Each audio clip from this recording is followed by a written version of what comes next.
ser humano é um animal de hábitos. E nós criamos hábitos o tempo todo.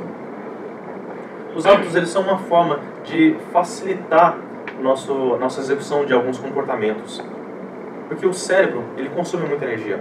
Apesar de ter apenas 5% da massa do corpo, ele consome cerca de 20% da nossa energia. Por isso que ele está sempre construindo meios de facilitar a tomada de decisão sem ter que fazer um raciocínio prolongado. Muitas vezes busca fazer as coisas de uma forma automática.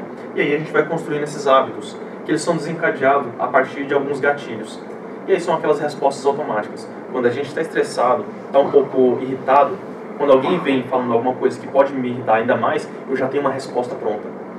Só que muitas vezes é um comportamento um pouco danoso, não é muito adaptado aos dias atuais. Então, sabendo disso, a gente precisa entender o quê? Que a gente não destrói um hábito, a gente não destrói um comportamento, porque essas conexões neurais, elas não são desfeitas. O que a gente pode fazer é a construção de um novo comportamento. Para isso, a gente vai fazer a repetição desse comportamento e assim o fortalecimento de uma nova conexão. Assim, quando vier a oportunidade, um gatilho, eu vou ter a oportunidade de escolher qual dos dois comportamentos eu vou utilizar. Muitas vezes, dependendo do tipo do hábito, eu vou levar de 20 até 60 dias para realmente consolidar. Mas é importante a gente ter essa paciência, essa tranquilidade, que é o fortalecimento dia após dia, a repetição dessas técnicas que vai trazer esse novo hábito, a transformação desse comportamento. Primeiro, é ter um momento para se preocupar. Parece muito simples, mas é muito poderoso. Você pode dedicar um momento no seu dia, pode ser 5 minutos, 10 minutos, simplesmente para você pegar um caderninho e anotar suas preocupações. Pode ser no final do expediente, por exemplo. Mas não é interessante fazer muito próximo do momento de ir dormir, porque aí a gente acaba preso nessas preocupações.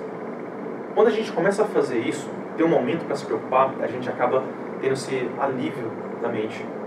Porque muitas vezes o nosso cérebro está preocupando ali com uma utilidade. Eu fico relembrando sobre aquela conta que eu preciso pagar na semana que vem, porque é algo importante, porque eu não posso perder esse prazo. Quando eu anoto, eu alivio esse encargo, eu alivio esse peso. Eu posso, inclusive, anotar na frente dessa preocupação o que eu vou fazer a respeito. Nesse exemplo, eu posso simplesmente colocar o celular para despertar no momento que eu vou ter que pagar essa conta. E assim, eu não tenho que voltar a ficar preocupando nisso. E muitas vezes, quando a gente está começando a aprender, começando a desenvolver esse hábito, as preocupações elas ficam um pouco mais fortes durante o dia. E é o momento da gente falar para si mesmo, não é o momento de me preocupar, mais tarde eu tenho um momento para isso e eu vou relembrar sobre esse detalhe. E assim a gente vai se treinando a não ficar preocupado durante qualquer momento, durante o dia todo muitas vezes, somente naquele momento. Meditação e mindfulness é algo que vem sendo tratado muito atualmente, porque alguns mitos estão sendo derrubados. Acreditava-se que a meditação estava muito relacionada com alguma forma de religiosidade, quando na verdade existem várias comprovações científicas sobre os benefícios dessa prática. Mindfulness, que significa a mente plena, seria nós estarmos presentes no aqui e agora, atentos sobre o que está acontecendo. Principalmente hoje, com o advento das redes sociais, com a demanda de trabalho cada vez maior e o estresse crescente, se faz mais necessário o desenvolvimento dessa habilidade. Muitas vezes a gente sai com a família, com os amigos e simplesmente está envolto ali sem perceber o que está acontecendo. Então, a dica aqui seria simplesmente nos concentrarmos no que está acontecendo, aproveitar aquele momento com a família, aproveitar aquele momento com os amigos, até no momento das refeições, ao invés de simplesmente comer porque está com fome, buscar saborear aquela comida, tentar saber a textura, a temperatura, aproveitar esse sabor. Então é uma outra dica para praticar o mindfulness, e até mesmo quando a gente está indo para o trabalho, a gente costuma ligar aquele piloto automático, né? E só desliga quando a gente chegou realmente. A gente pode pegar um caminho diferente, prestar mais atenção no ambiente, ou até mesmo prestar atenção sobre o que está acontecendo comigo mesmo. Prestar atenção na respiração, sobre o que eu estou sentindo.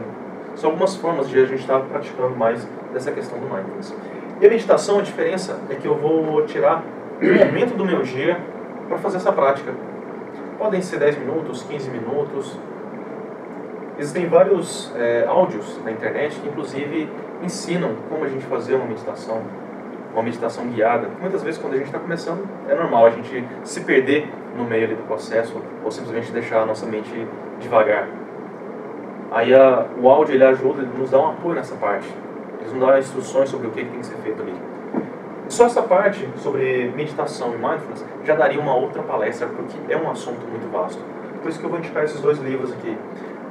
A Ciência da Meditação, que também é do Daniel Goleman, juntamente com o Richard Davidson, que tem uma pegada um pouco mais científica. Traz todas as bases que eles utilizaram para a comprovação dos benefícios da meditação. A redução da ansiedade, redução das preocupações, melhora na concentração, melhora na capacidade de memorização. Também está relacionado à redução do envelhecimento precoce. E tudo isso eles trazem as pesquisas e como que foi a metodologia utilizada nessas pesquisas. É um livro muito importante. E esse outro aqui é Atenção Plena, do Mark Williams, que ele traz as práticas para começar a fazer tanto a meditação quanto o mindfulness. Inclusive esse livro aqui ele acompanha um CD com as meditações guiadas, que ajudam muito nessa prática no nosso dia a dia. Então são dois livros que se complementam bastante. E aqui eu falo um pouquinho sobre o ensaio mental. O ensaio mental, que inclusive eu mostro essa técnica muito nos meus processos de coaching, que acelera muito os resultados. O ensaio mental consiste em você desenvolver um novo comportamento, mas apenas imaginar a execução desse comportamento. Assim, quando eu for colocar ele em prática de verdade, eu já estou mais habilitado a isso. Tenho uma prática do que eu estou tentando desenvolver. Por exemplo, você tem uma demanda de conseguir falar não, eu tenho dificuldade de falar não para os meus colegas de trabalho, por exemplo. Então, todo mundo que chega pedindo alguma ajuda, algum apoio, eu acabo me prontificando. E isso acaba me gerando mais trabalho, porque eu tenho que fazer o meu trabalho e tentar ainda ajudar os outros. E como eu não consigo fazer tudo a contento, eu acabo tendo que passar mais horas no trabalho, eu acabo tendo que fazer hora extra, e isso acaba me gerando estresse.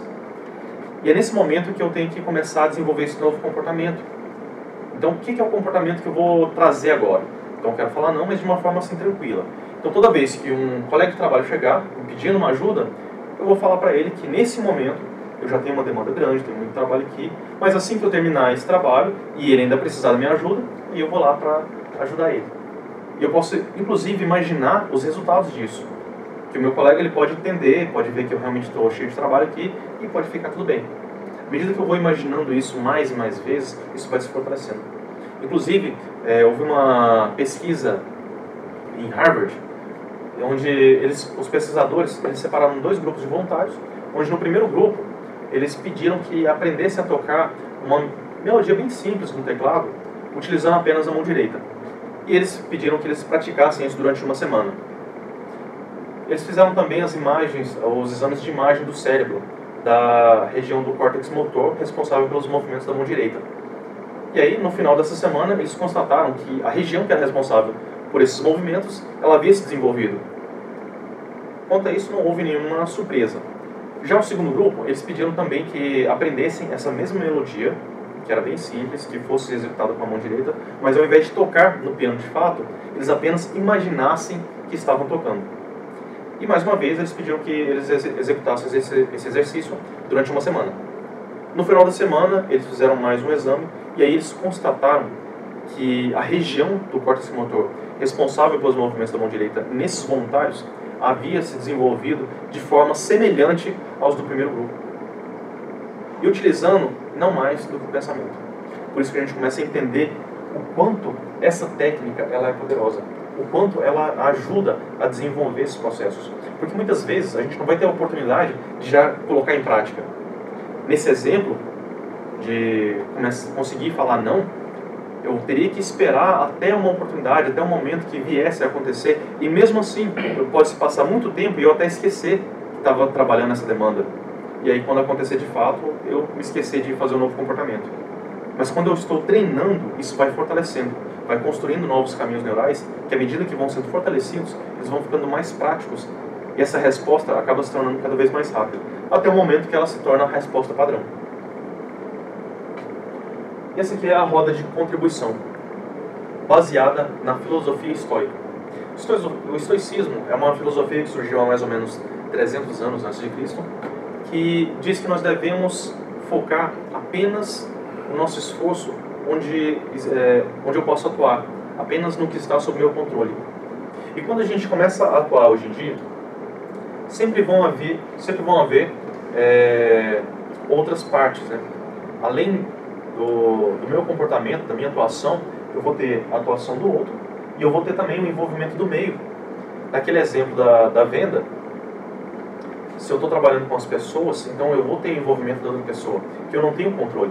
Eu não posso controlar se a pessoa vai comprar o meu produto ou não. Tem a questão do mercado. Se o mercado está indo muito bem, isso vai facilitar as minhas vendas. Se não está tão bom assim, isso pode atrapalhar. E aí é ter esse entendimento e começar a focar apenas no que eu posso fazer. Muitas vezes eu posso até influenciar na questão do mercado, trazendo condições de pagamento melhor para o meu cliente. Eu posso influenciar no comportamento do outro, facilitando não só o pagamento, mas trazendo um produto de uma qualidade maior que os meus concorrentes. Mas eu não posso controlar o comportamento dele, se ele vai fechar comigo ou se ele vai fechar com o meu concorrente. E ter essa tranquilidade, focar apenas onde eu tenho controle. Isso traz mais tranquilidade, porque grande parte das preocupações que nós temos consiste justamente em focar energia naquilo que a gente não pode fazer nada.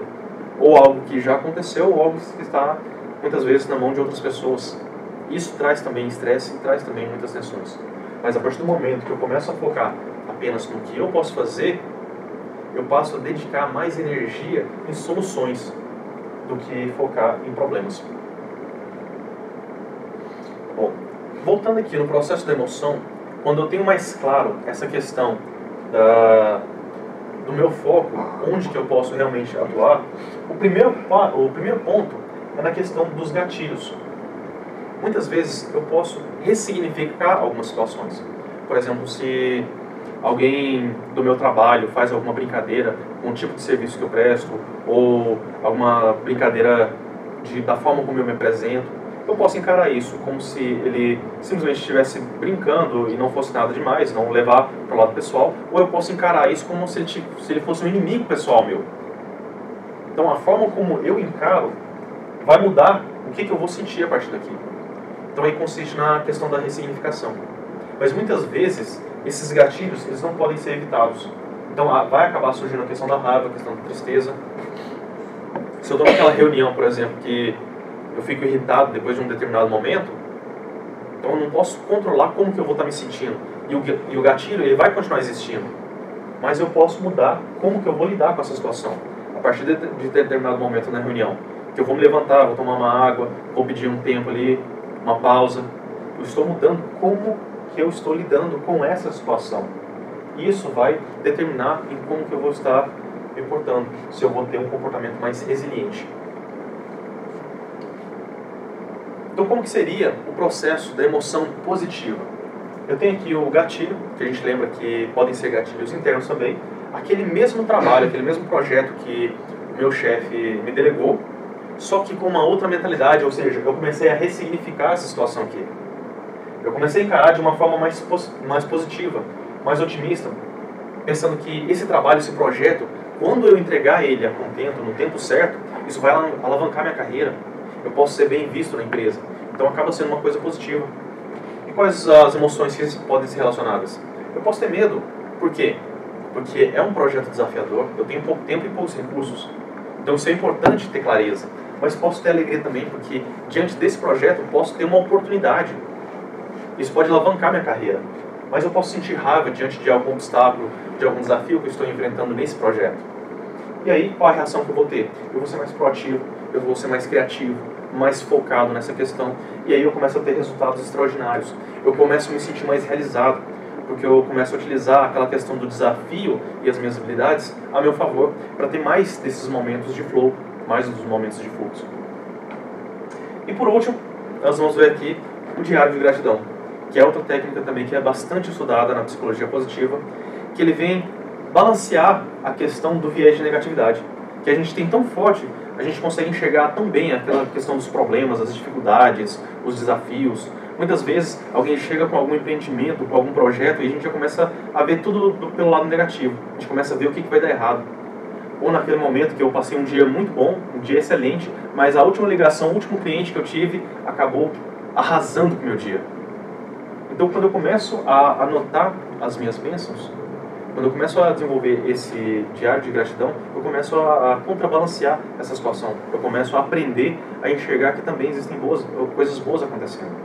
Ainda existem coisas positivas que eu preciso aproveitar. De que forma que eu vou fazer isso? Eu posso simplesmente pegar um caderninho ou um diário mesmo e começar a anotar ali, logo antes de dormir, pelo menos 3 coisas boas que aconteceram no meu dia. Podem ser coisas simples, pode ser uma pequena conquista, pode ser a minha esposa trouxe um lanche para mim no trabalho. Então coisas que preenchem o seu dia para a gente começar a aprender e treinar o nosso cérebro a enxergar também essas coisas positivas que acontecem. Bom, revisando aqui as 5 práticas que a gente colocou para a gente iniciar hoje mesmo, para transformar, para começar a gerar essa mudança no nosso dia a dia. E principalmente, não só aprender, mas também começar a divulgar para outras pessoas também esse trabalho, essas questões, que uma técnica ou outra sempre vai contribuir com o nosso crescimento, nosso desenvolvimento. Então, foi lá, a questão do ensaio mental, que a gente pode inclusive aplicar em qualquer aspecto da nossa vida. Foco no que está sob o meu controle, ou seja, eu vou ressignificar as situações. Eu vou dedicar mais esforço, mais energia naquilo que está sob o meu controle. É claro que eu não vou ignorar todo o resto. Eu vou ter todo o conhecimento do que está acontecendo, mas dedicar esforço no que está sob o meu controle. Momento para me preocupar. Então eu vou ter o meu caderninho ali só para anotar as preocupações e eu vou deixar as minhas preocupações ali. Elas não vão mais tomar conta do meu dia. O mindfulness e a meditação, que a gente viu que trazem muitos benefícios da questão da redução da ansiedade, das preocupações, melhorar na concentração. E o nosso diário de gratidão, que tenho certeza que vai fazer parte do nosso dia, no dia a dia aqui. E eu quero finalizar com essa frase aqui de Robert Collier, que tem tudo a ver com o nosso processo de desenvolvimento que inicia hoje, né? O sucesso é a soma de vários esforços repetidos dia após dia. Quero agradecer mais uma vez a todos aqui, uma boa noite e até a próxima.